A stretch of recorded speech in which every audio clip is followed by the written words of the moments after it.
Welcome to another episode of the Texas Authors TV show. Discover new authors, discover great books, any genre you love. Come take a look, hosted by fellow authors. Real talk, real spark, quick fun spotlights right from the start. Watch it anytime, share it when you do. Texas Authors TV. Hi, and welcome to another episode of the Texas Authors Podcast. I am with James Humphrey today. We are going to be talking about his 3 books and his 4th one that'll be coming out soon enough, and what got him into writing about his ancestry. Welcome, James. We appreciate you being here. Osio, Alan. Toichu. That's how are you? Yes, and you're going to be doing that a lot throughout the show, so please tell people what that language is. That is Cherokee. Okay. And that is the original Cherokee, correct? It's not a deviation or anything? Oh, no, that's the original Cherokee. That is the original Cherokee. Cherokee is a derivative language that developed from the Iroquoian Confederacy.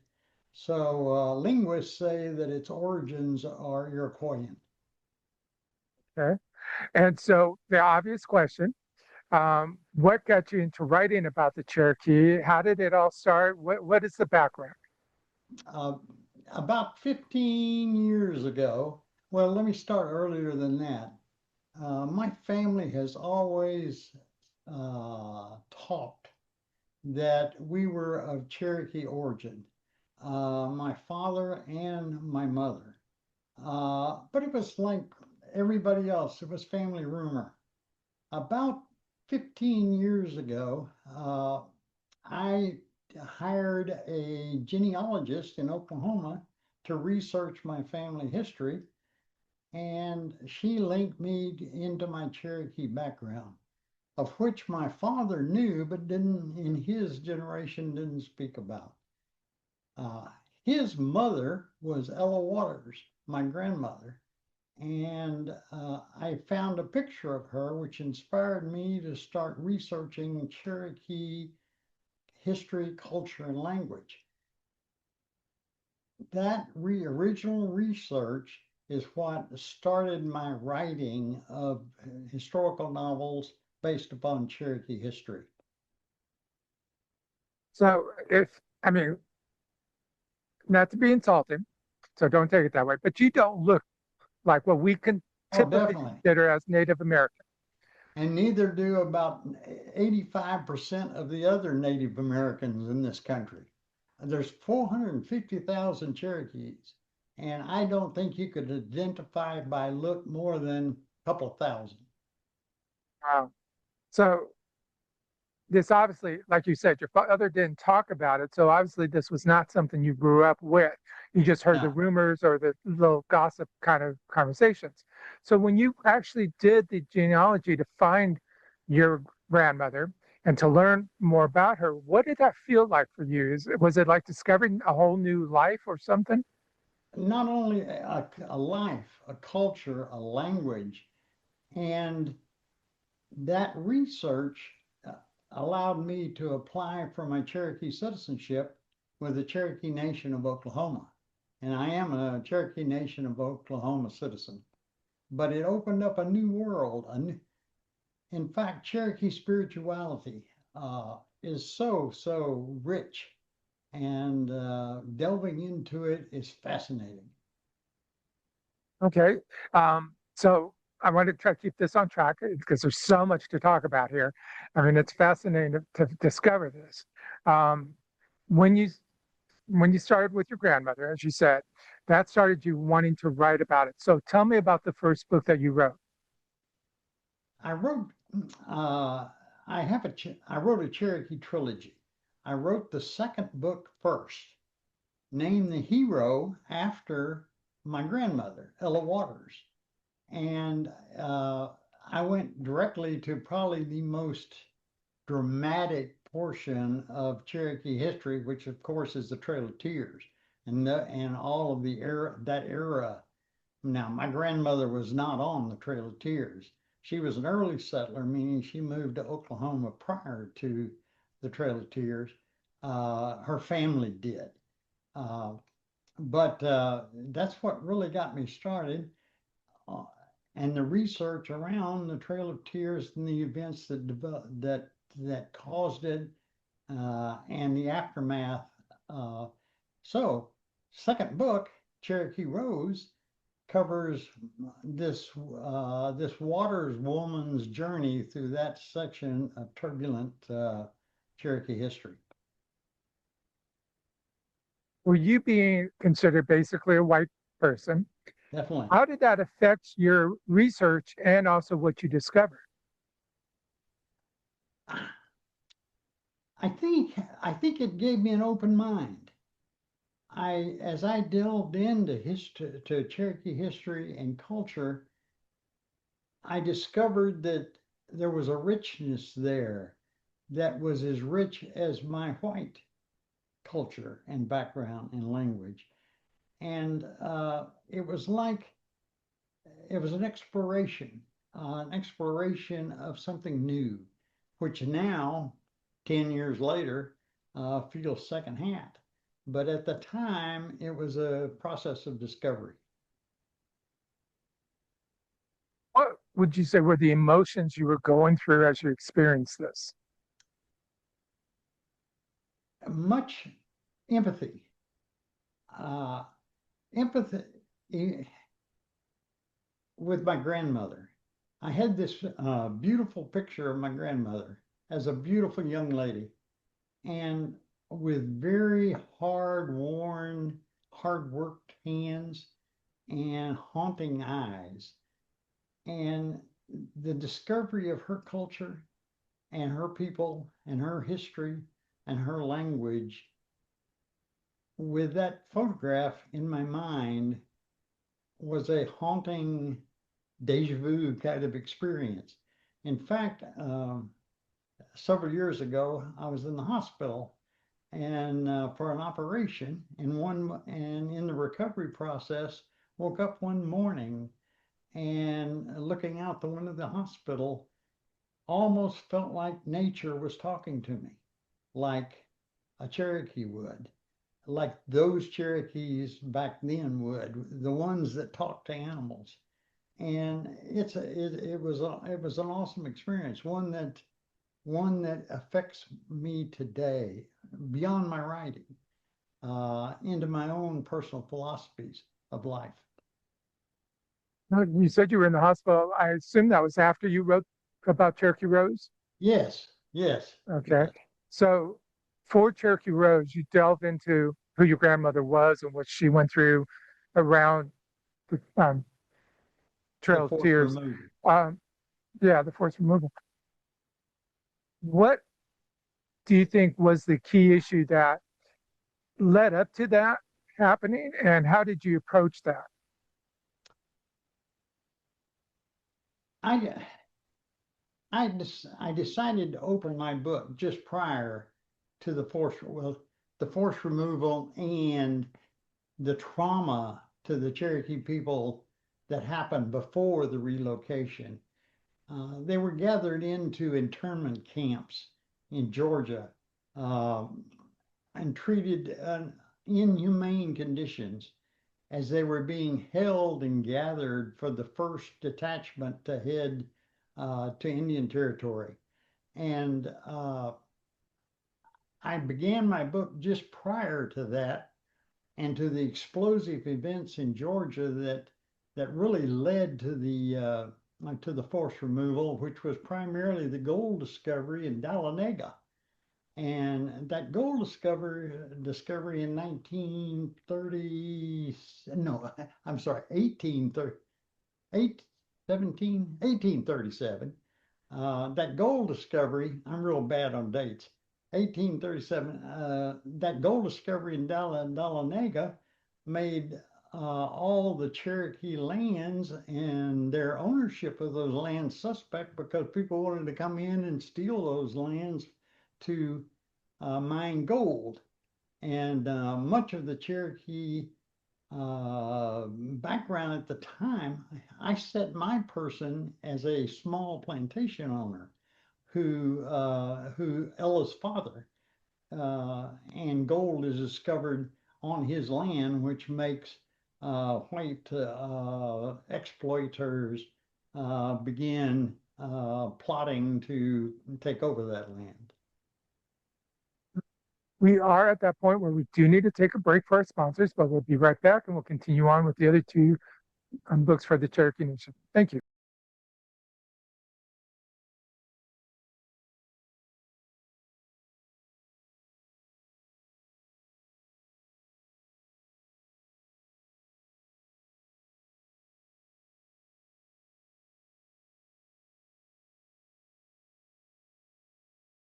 Texas has always been more than a place.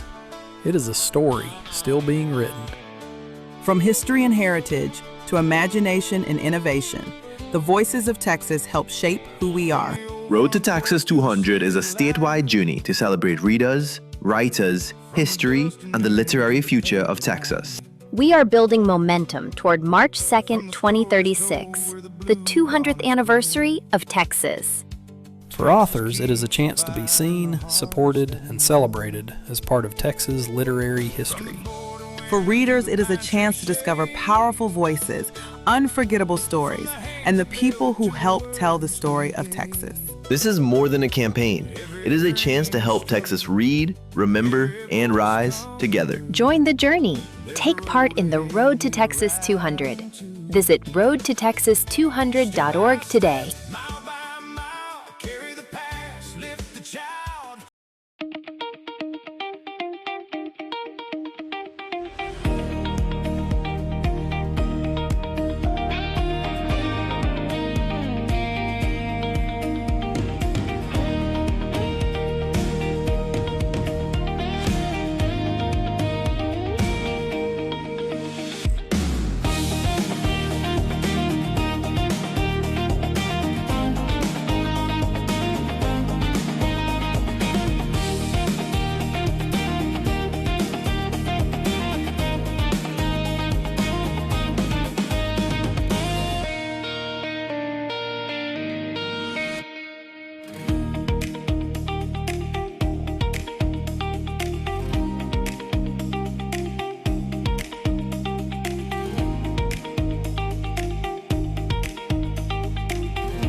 Hi, this is Beyond Bourgeois, your host of the Texas Authors TV podcast, and thank you for watching or listening.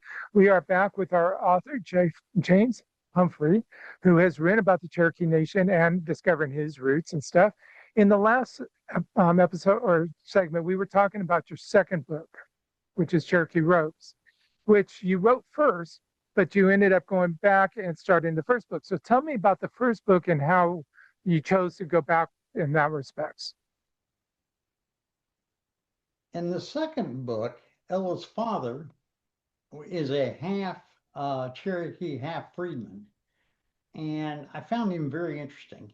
So I decided to jump backward in Cherokee history to about 1739, and the hero of that book is Enole, who is a young Cherokee young man who trains to be a shaman.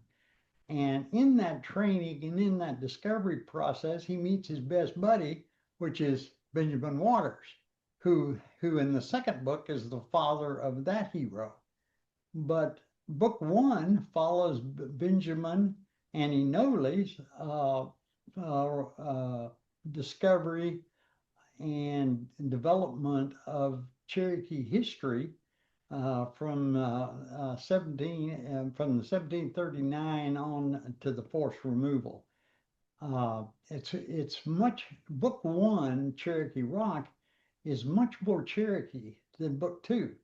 Book one, because the hero is Enole, who is later changes his name to Husky, which is Cherokee for teacher, is a medicine man. And so we go in the plot, we go through the discovery of medicines. And of course, that whole era was mainly a battle against smallpox. Smallpox was disseminating the Cherokee population. and Inole Didiohusky battles smallpox and the cultural and divisions within the Cherokee Nation. There was a peace group and there was a war group. The peace group was kind of headed by Old Tassel, and the war group was headed up by a warrior by the name of Dragging Canoe. You may be familiar with Dragging Canoe because he was very active in the Cornwallis campaign during the Revolutionary War into the South. Dragging Canoe was a Chickamauga Cherokee who was very, very active against the Americans. In fact, this is a Cherokee gorget, and they were originally the background of these. They were originally given by the French to Cherokees for white scalps, and the British in the Revolutionary War continued that practice. And the reason I wear it tonight is it became a kind of traditional attire for a Cherokee warrior.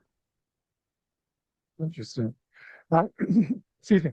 Now, with the two aspects, peace and war, you go into more detail about what drove each one to try to achieve their thing, or? Definitely. And plus the spiritualism of it. The bad guy in book one, Cherokee Rock, is another medicine man named Mohi. And Mohi represents the changing environment and the influence of the white culture as it mixes and becomes involved with the Cherokee culture. While Didiohusky represents the old ways, the old Cherokee stories, the old Cherokee religion, the old Cherokee healing methods. And there's a battle between Mohi and Didiohusky, which happens simultaneously with the actual physical battles of the Cherokee colonial wars and the internal struggle of Corn Tassel and Dragging Canoe. Sounds like a lot going on there. There's a lot of history I've blurred out.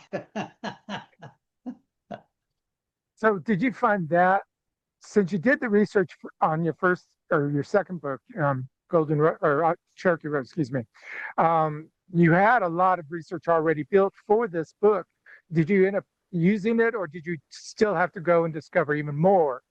Oh no, I used it and discovery. I think any book, any new book is inspired, especially in historical fiction, is inspired by something that you've learned from a previous book, but you develop it and expand it and research it and flesh it out and make it more powerful for the new attempt.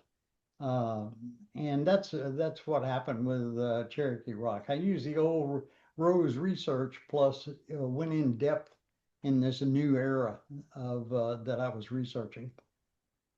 Okay, so you've got Cherokee Walk, which is book one, Cherokee Rose, which is book two, and what is book three? Book three is Cherokee Reel. Cherokee Reel is follows the third water sister, Ella's sister Lisa, after the forced removal into the Civil War, Reconstruction, and the rebuilding of the very early rebuilding of Oklahoma, primarily the coal and railroads. But it goes with Lisa, the youngest daughter of the three. Why did you choose her as the main character for this one?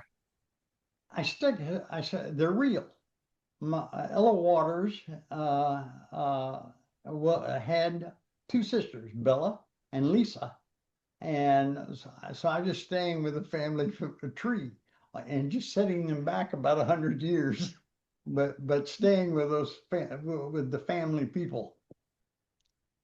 So you have already gone through where they were replaced, relocated, and then now you're into the Civil War, Reconstruction, and starting that whole chapter. what else? I mean, you've still got another 100 years worth of information to go through. So You bet. where are you going? It was the first part of the book, well, the entire book is the conflict is between Lisa Waters and Stanhope Waddy. Now, you may or may not be familiar with Stanhope Waddy, but he was a Cherokee general during the Civil War, and he survived the Civil War on into the development of Oklahoma, Indian Territory into Oklahoma. Waddy is a very famous Cherokee and a cultural figure in the Cherokee Nation. And but I made him my villain. Very early in the book, you discover that Stanhope Waddy murders Ella Waters.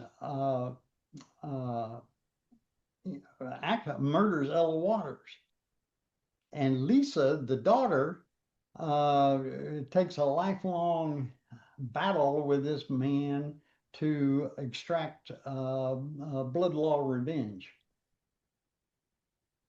But anyway, in that, they get into the development of Oklahoma, the railroads and the coal, and Stanhope Waddy and the business factions against the new development of Lisa Waters and the new Cherokee revival and resilience. There's a lot of information you've covered in 3 books, and I know you've got another one coming up, but we're going to hold it because we do need to take a break for our sponsors. We'll be right back. Hit play, let's see. Texas Authors TV. Discover new authors, discover great books, any genre you love, come take a look. Hosted by fellow authors, real talk, real spark, quick fun spotlights, right from the start. Watch it anytime, share it when you do. Texas Authors TV.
And welcome back. This is your host, Beyond Bourgeois, and I am talking with author James Humphrey, who has written 3 books about the Cherokee Nation in different ways and definitely passed over well over 100 years worth of information. You have so much more to go. So are you working on a 4th book?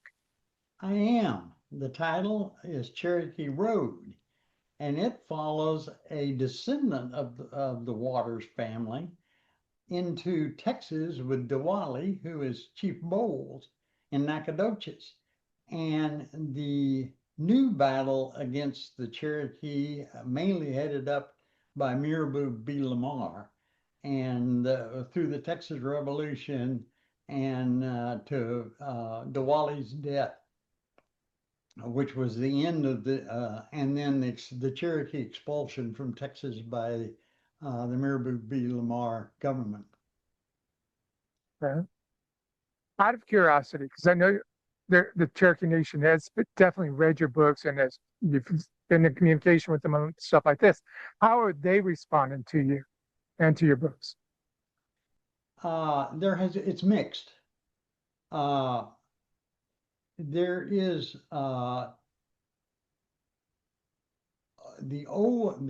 a Cherokee 411 which is the Cherokee online news for the 3 tribes, has accepted it very good. Cherokee Nation of Oklahoma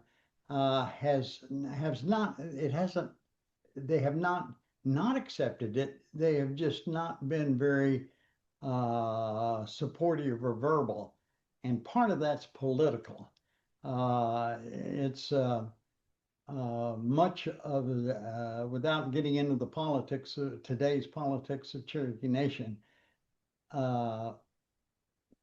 My political point of view in the nation is not in the most popular group right now. Hopefully it'll change with the next election. We'll leave it there. Yeah, you touched on a very sensitive topic. I did. So we'll go to your website. How can people learn about you and your books? www.CherokeeTrilogy.com. Are you going to change the website when you have the 4th book published? Am I going to what? Change the website when you have the 4th book? I'll probably make it Cherokee Trilogy +1. And I'm sure you have more to go after that too. Oh, So I don't know. I'm Cherokee- running out of steam, man. I'm getting too old. I'm aging out of the writing business. I understand that. So you have CherokeeTrilogy.com. Yes. And on there, can people learn where you're going to be to do book signings, book readings, things Yes, of that yes, nature? there's schedules and things like that. And one thing that's very nice about there is a section about videos.